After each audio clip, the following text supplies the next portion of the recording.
Sindh TV news तरफ़ां अॼु सुस्ती न महिनत ॻाल्हियूं न अमल जे उनवान सां कॉन्फ्रेंस रखाई वई आहे। अचो त हिन कॉन्फ्रेंस में जेके हितां जा रहवासी शरीक आहिनि उन्हनि सां ॻाल्हायूं त उन्हनि जो छा चवणु आहे।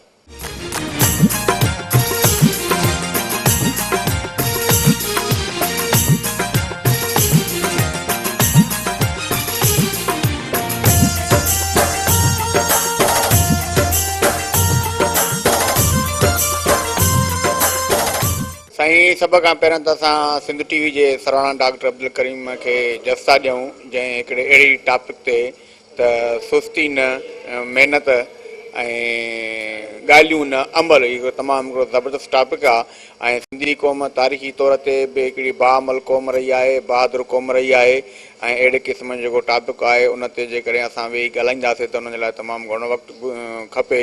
त हीउ तमामु हिकिड़ो आम हिकिड़ो मौज़ू आहे त सिंधी क़ौम जेका दुनिया जी माज़ी में हिकिड़ी तमामु शानदार क़ौम रही आहे ऐं उनजी तमामु हिकिड़ी वॾी जिदोजहद रही आहे। उन सिंध जे मथां केतिरनि हमलावरनि जो मुक़ाबिलो कयो आहे, पर अॼु जे दौर में जेका हिकिड़ी सुस्ती ऐं बेअमली थींदी पई वञे त उनखे ख़तमु करण जे लाइ असांखे इन शयुनि ते अमल करणु खपे।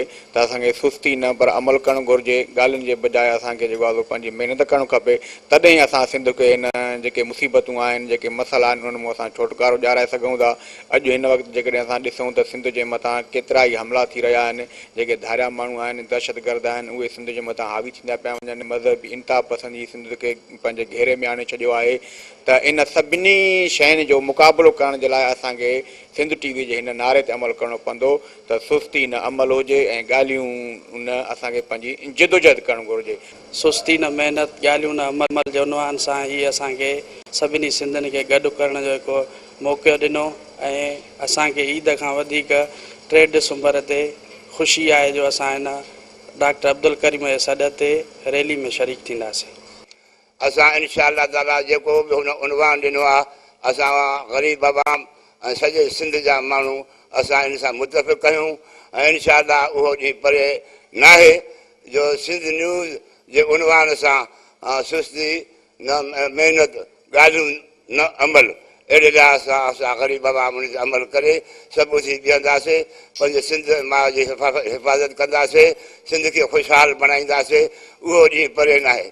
असां त अॻ में सॼे सिंध टीवी नेटवर्क जे सथ खे मुबारकबाद ॾींदासीं ऐं ख़ुशूसन जेको पैगाम ॾिनो वियो आहे त सुस्ती न महिनत, ॻाल्हियूं न अमल, वाक़ई सुस्ती ऐं ॻाल्हियुनि जो हिन क़ौम खे नुक़सानु थियो आहे। महिनत ऐं अमल सां अॻिते वधिणो आहे, ख़ामियुनि खे परे करे इंशाअल्लाह ख़ूबियुनि खे कवर करिणो आहे। असांखे इहो शहूर ख़ासि करे न्यू जनरेशन खे इहो पैगाम था ॾियूं त अचो सिंध धरतीअ ते, जंहिं धरतीअ जो अव्हां पाणी पीओ था पिया, जंहिं धरतीअ जो अव्हां अनाज खाओ था पिया, जंहिं धरतीअ जे वण जी छांव में हेठा वेठा आहियो, उहा माउ धरती 3 डिसंबर ते अव्हांखे इहो सॾु ॾिए पई त मुंहिंजा जेके फ़र्द जेके धरती ते रहंदड़ आहिनि उहे सभु लिखिया पढ़िया हुजनि त जीअं मुंहिंजी चङी तरह सार ऐं संभाल लही सघे ऐं मुंहिंजी धरतीअ ते रहंदड़ जेके बि क़ौमूं ज़ातियूं, छो जो ज़ातियूं हमेशह सुञातियूं जेके वेंदियूं आहिनि उहे धरती सां सुञातियूं वेंदियूं आहिनि, फ़र्द धरतियुनि सां सुञाता वेंदा आहिनि ऐं धरतियूं सकाफ़त सां सुञातियूं वेंदियूं आहिनि। उन सकाफ़त खे उजागर करण जे लाइ असां वटि जेके रीतूं आहिनि, रस्मूं आहिनि ऐं उन सां गॾु ॿोली आहे, उन ॿोलीअ खे प्रमोट करण जे लाइ मां भायां थो हीउ वॾो असांजे लाइ मौक़ो आहे ऐं उन मौक़े मां दुनिया खे इहो मैसेज ॾियूं त असां सिंध हिकु आहियूं ऐं प्यार ऐं अमुन ऐं मोहबत भरी जेका धरती आहे, लतीफ़ साईं जी जेका धरती आहे, उन धरतीअ सां अचो अज़ली इश्क करे ऐं सिंध माता जा उहे थोरा मञूं त हे धरती असां तोसां वचन आहे। हीउ हिकु तमामु अहम मौज़ू ऐं हिकिड़ो काराइतो मौज़ू, वक़्ताइतो मौज़ू आहे जेको सिंध टीवी न्यूज़ वारनि जेको आहे हिन वक़्तु जेको आहे ॾिनो आहे। हाणे ॻाल्हि इहा आहे त इहे इन्हनि शयुनि जो पाण में कॉम्बिनेशन आहे त माण्हू महिनत करे, छा लतीफ़ चए ततीअ थधीअ कान्हे वेल वेहण जी, मतां थी ऊंधा पेर न लही पीरीअ जो। हाणे जेके ॻाल्हियूं बि आहिनि उहे माण्हू जे सुस्ती जे करे ही सभु जेके मसइला पैदा थिया आहिनि मुल्क में। असां सिंधी माण्हुनि जी सुस्ती जे करे हे करप्शन वधी आहे ऐं सुस्ती जे करे असां जेको अॻिते तरक़ी न करे सघिया आहियूं। असांजो मुल्क पोइते थी वियो आहे, असांजा इदारा पोइते थी विया आहिनि, असांजा सभु जेके आहिनि सो सिस्टम पोइते थी विया आहिनि। उन जो सबबु बेसिक जेको सबबु आहे उहो सुस्ती आहे। उन खां पोइ असांजे माण्हुनि में ॻाल्हियूं घणियूं आहिनि, अमल कोन्हे को। ठीकु आहे, ज़ाहिर आहे जॾहिं ॻाल्हियूं सिर्फ़ु ॻाल्हियूं हूंदियूं ऐं अमल न हूंदो त पोइ माना असां कुझु करे नथा सघूं। उन लाइ उस्ताद बुखारी जेको आहे सो तमामु ज़बरदस्त जेको आहे हिकिड़ो शेर चयो आहे त ख़ल्क़त सुर्की घुरंदी आहे इज़त दौलत शोहरत अज़मत, ऐं कुदरत चवंदी आहे कुदरत मुर्की चवंदी आहे महिनत महिनत महिनत। सिंधी दानवेश्वरनि जी तरफ़ खां ऐं सिंधी मीडिया जी तरफ़ खां ही तमामु सुठी काविश आहे त सिंधी कल्चर खे उजागर कनि, उन जा सुठियूं शयूं माण्हुनि ताईं आम कनि, त जीअं असां वटि सुठियूं शयूं प्रमोशन वठनि ऐं अॻिते हली करे मुआशरे जी सुधार थी सघे।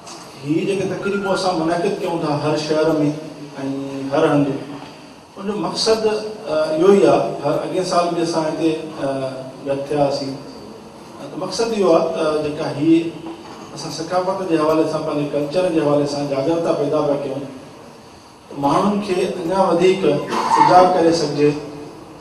पंहिंजी जेका ॿोली आहे, पंहिंजी धरती आहे, पंहिंजूं जेके रीतियूं रस्मूं आहिनि, उन्हनि जे हवाले सां गॾु थिए त जीअं दुनिया जे आॾो हिकिड़ो इहो गॾियल मैसेज वञे त समुझा माण्हू जेके आहिनि उहे मुतहद बि आहिनि, उहे पंहिंजे ॿोलीअ सां पंहिंजी धरतीअ सां प्यार बि कनि था, पाण मां नफ़रतूं बि ख़तमु कनि था। तालीम जे हवाले सां बि उन्हनि में जागरूकता आहे, या ॿिया जेके मामलात आहिनि पढ़ण लिखण जे हवाले सां उन्हनि में बि उन्हनि में भरपूर जेको आहे सो शऊर मौजूदु आहे। सो बुनियादी तौर ते मक़सदु इहो आहे त असां इन्हनि शयुनि में पाण सां गॾु हिक ॿिए जूं ॻाल्हियूं बि ॿुधूं ऐं सम्झूं बि सही, ऐं इन हवाले सां जेको मक़सदु आहे उन में बि ज़रूरु जेको आहे सो कामयाबु थिए। शदादकोट प्रेस क्लब में सेमिनार मुनक़िद करायो वियो त सुस्ती न, महिनत, ॻाल्हियूं न, अमल जे उनवान सां, जंहिंमें शदादकोट जे रहवासियुनि जूं हिन प्रोग्राम में मौजूदु माण्हुनि जूं तव्हां ॻाल्हियूं ॿुधियूं, वीचार ॿुधा। हुननि जो इहो ई चवणो हो त सुस्ती न, महिनत, ॻाल्हियूं न, अमल करिणो आहे। जेको सिंध टीवी असांखे ही प्रोग्राम ॾिनो आहे, सोगन ॾिनो आहे, इन ते ई जेको आहे अमल करिणो आहे। कैमरामैन शकील सुमरो सां गॾु कामरेड अमीर मंगणार, सिंध टीवी न्यूज़, शदादकोट।